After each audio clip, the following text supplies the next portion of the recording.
Hello दोस्तों, welcome to tenth express. जैसा कि हम पिछले क्लास में एक्सरसाइज 1.2 का एनसीईआरटी का एक एक प्रश्न का हल जाने थे।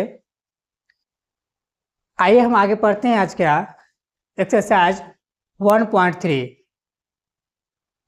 देखिएगा 1.3 में पहला क्वेश्चन क्या है कि सिद्ध कीजिए कि √5 एक अपरिमेय संख्या है। सिद्ध कीजिए कि √5 एक अपरिमेय संख्या है। प्रश्न संख्या फर्स्ट। ठीक है, इसका हल जानते हैं। लिखें क्या?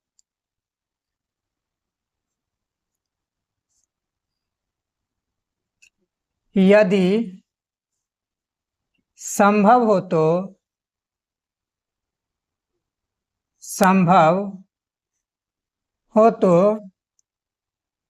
माना कि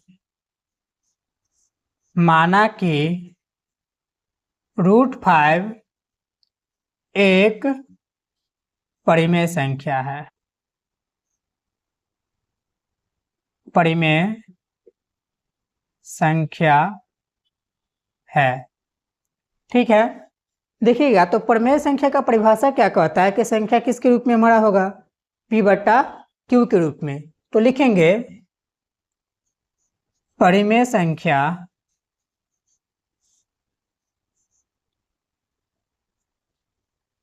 के परिभाषा के अनुसार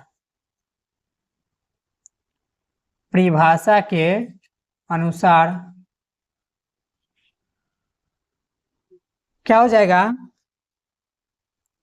√5 बराबर में P/Q।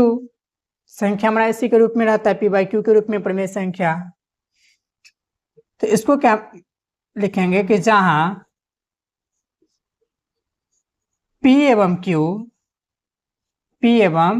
Q सह-अभाज्य संख्या है। इसको मान लेते हैं इक्वेशन फर्स्ट। या यहाँ पर हम ये भी लिख सकते हैं कि जहां P एवं Q में एक के अतिरिक्त कोई दूसरा अभिनिष्ट गुणनखंड ना हो। जहां PQ एवं कोई पूर्णांक है और P एवं Q में एक के अतिरिक्त कोई दूसरा अभिनिष्ट गुणनखंड ना हो। और सहअभाज्य का मतलब भी यही होता है कि इसका अभिनिष्ट गुणनखंड जो आएगा, कॉमन जो फैक्टर आएगा, वो एक ही आएगा, जिसका HCF एक होता है। तो ये भी हम लिख सकते हैं कि जहां P एवं Q क्या है? सहअभाज्य संख्या है। सहअभाज्य का मतलब होता है क्या? इसमें एक के अतिरिक्त कोई दूसरा अभिनिष्ट गुणनखंड ना हो। ठीक है, चलते हैं यहां से हम क्या कि समीकरण 1 से क्या दिया हुआ है? √5 बराबर में P/Q। लिखें क्या? दोनों पक्षों का वर्ग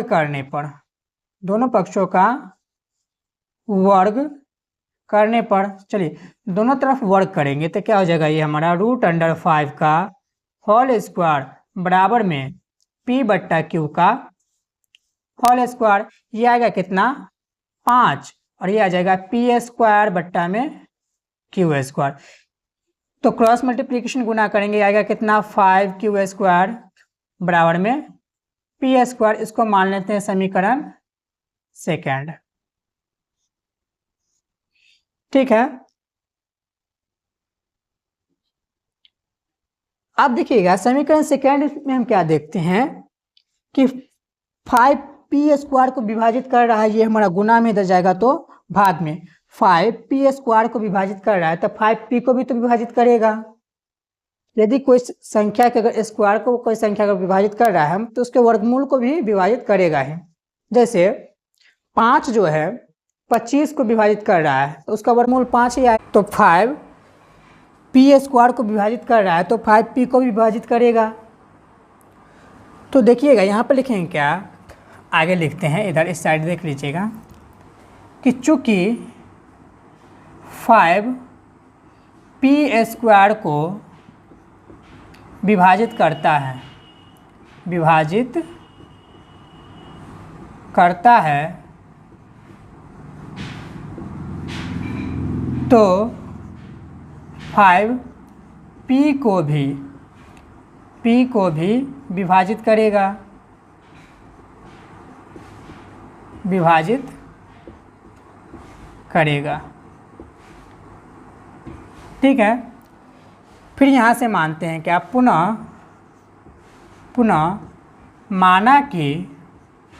माना कि p बराबर में 5k।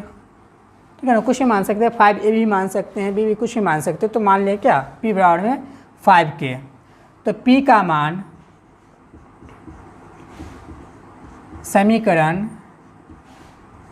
समीकरण 2 में रखने पर चलिए रखते हैं यहाँ पर, तो क्या हो जाएगा 5q² बराबर में 5k का होल स्क्वायर। तो ये आएगा 5q² बराबर यह जाएगा कितना 25k²। 5 से अगर काटेंगे तो ये 5 टाइम्स कट जाएगा, तो q² बराबर कितना आ गया 5k²। इसको क्या मान लें, समीकरण 3। अब देखिएगा समीकरण 3 में हम क्या देखते हैं कि 5 अब q² को विभाजित कर रहा है, तो 5q को भी विभाजित करेगा, क्योंकि ये हमारा गुना में इधर जाएगा तो भाग में हो जाएगा। तो लिखेंगे यहाँ पर क्या कि 5q² को विभाजित करता है, विभाजित करता है तो 5q को भी विभाजित करेगा, विभाजित करेगा। अब देखिए समीकरण 1 में हमारा मानना क्या था कि p एवं q सौभाज्य संख्या है। कहने का मतलब 1 के अलावा इसमें कोई दूसरा अभिनिष्ट गुणनखंड नहीं है। लेकिन समीकरण 2 और 3 से हम पाते क्या है कि 5 जो है कि दोनों को विभाजित करे। कहने का मतलब 5 दोनों का अभिनिष्ट गुणनखंड है। ठीक है, तो लिखेंगे यहाँ पर कि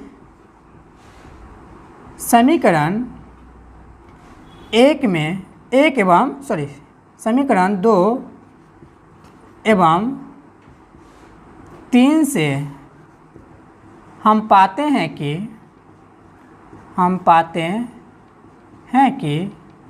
5p एवं q का उभयनिष्ठ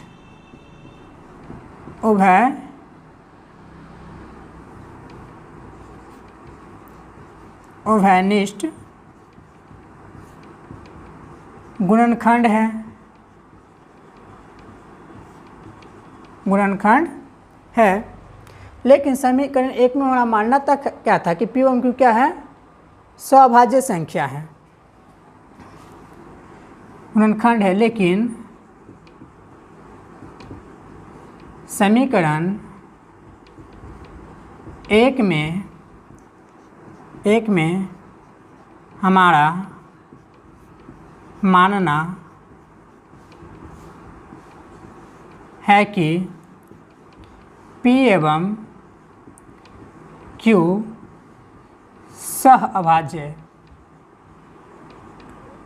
सह-अभाज्य संख्या है, सौभाज्य संख्या है। अतः हमारा मान्यता गलत है कि √5 एक परिमेय संख्या है, इसलिए √5 क्या हो जाएगा, एक अपरिमेय संख्या है। लिखेंगे क्या, तब हमारा मान्यता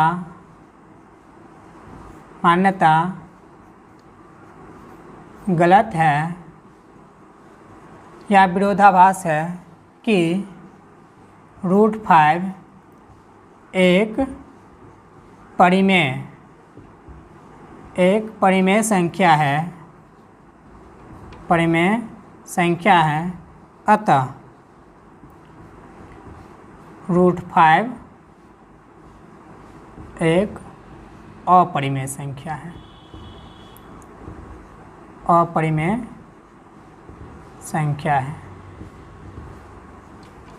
ठीक है, तो ये था हमारा क्वेश्चन नंबर फर्स्ट। और इस टाइप का क्वेश्चन एग्जाम में 100% एक क्वेश्चन पूछता है 2 नंबर में कि सिद्ध कीजिए कि √5 एक अपरिमेय संख्या है, √3 एक अपरिमेय संख्या है। और ये सिद्ध करने वाला अपरिमेय वाला संख्या सिद्ध करने वाला दो ही टाइप का क्वेश्चन आता है। एक तो ये आ गया आपका कि सिद्ध कीजिए कि √5 एक अपरिमेय संख्या कोई जो सिंगल डिजिट में होगा, √7, √3 या √2। और एक आता है जो कि अगला क्वेश्चन है। बस यही 2 टाइप का क्वेश्चन आता है। अब हम देखते हैं क्या क्वेश्चन नंबर सेकेंड। यहाँ तक आया होगा समझ में। चलिए क्वेश्चन नंबर सेकेंड देखते हैं क्या। क्वेश्चन नंबर सेकेंड,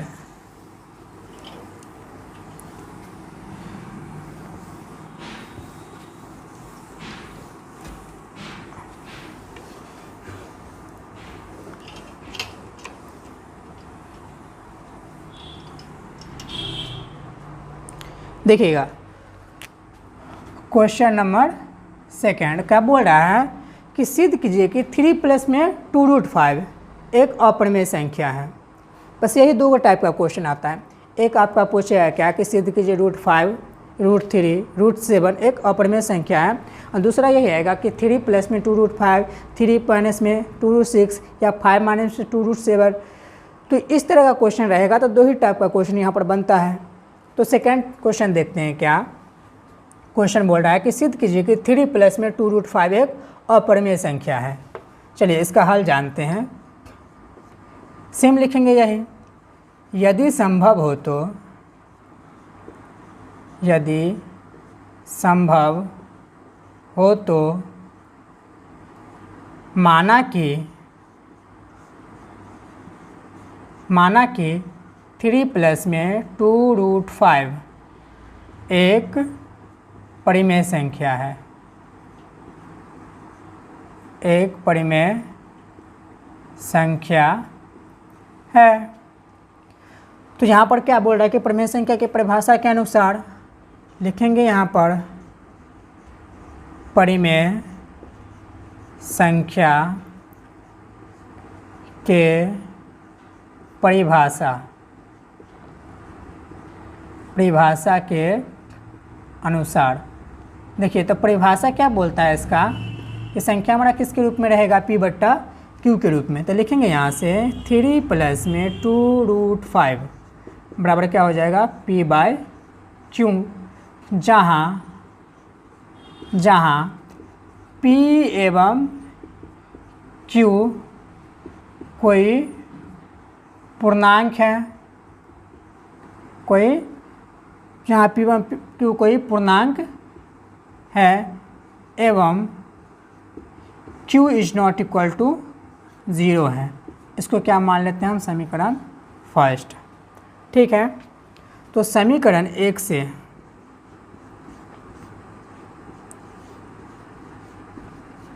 क्या दिया हुआ है, 3 में 2√5 बराबर में P/Q। देखिएगा 3 में उधर जाएगा तो माइनस में हो जाएगा, तो क्या आएगा 2√5 is equal to P/Q minus कितना 3। तो 2√5 बराबर कितना आ जाएगा यहाँ से, Q इसका एलसीएम लेते हैं तो P माइनस में 3Q, P माइनस 3Q, 2 गुना में इधर जाएगा तो भाग में। तो √5 बराबर क्या आ जाएगा यहाँ से कि P माइनस में 3Q और बट्टा में क्या आ जाएगा 2Q। इसको क्या मान लेते हैं हम, समीकरण सेकेंड। देखिएगा कि समीकरण 1 में P एवं Q पूर्णांक है। तो कोई पूर्णांक है, अगर उसमें किसी संख्या से हम गुना कर दे, भाग कर दे, कोई संख्या उसमें से घटा दे तो पूर्णांक ही प्राप्त होगा। तो लिखेंगे यहाँ पर क्या कि चूंकि समीकरण 1 में P एवं Q कोई पूर्णांक है या एक पूर्णांक है, तब समीकरण दो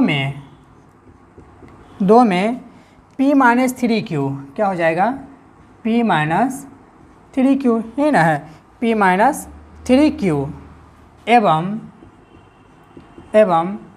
2q भी एक पूर्णांक होगा,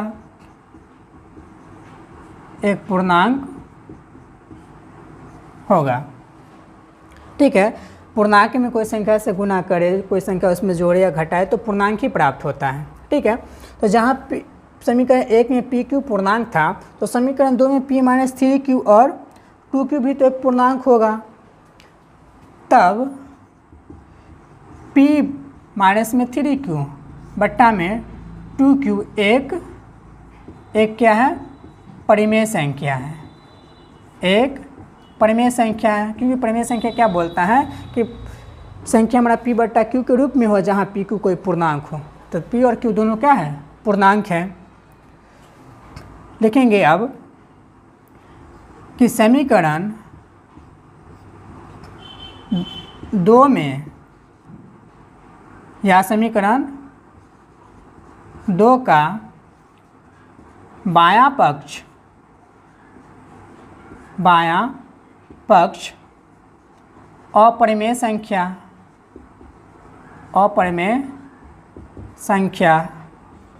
है तथा दायां पक्ष एक परिमेय संख्या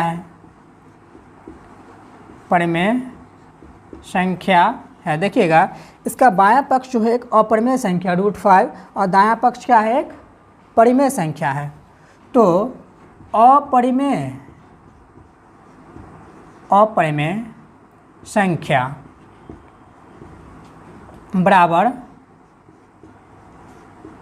परिमेय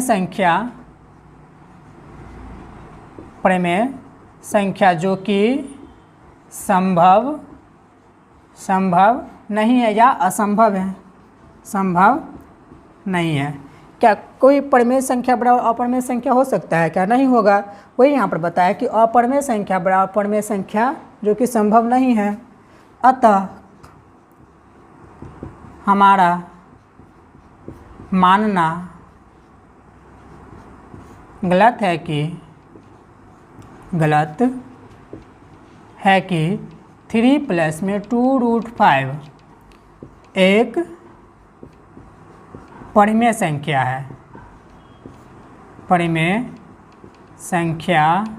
है, इसीलिए क्या हो जाएगा, इसीलिए 3 प्लस में 2√5 एक अपरिमेय संख्या है, एक अपरिमेय संख्या है।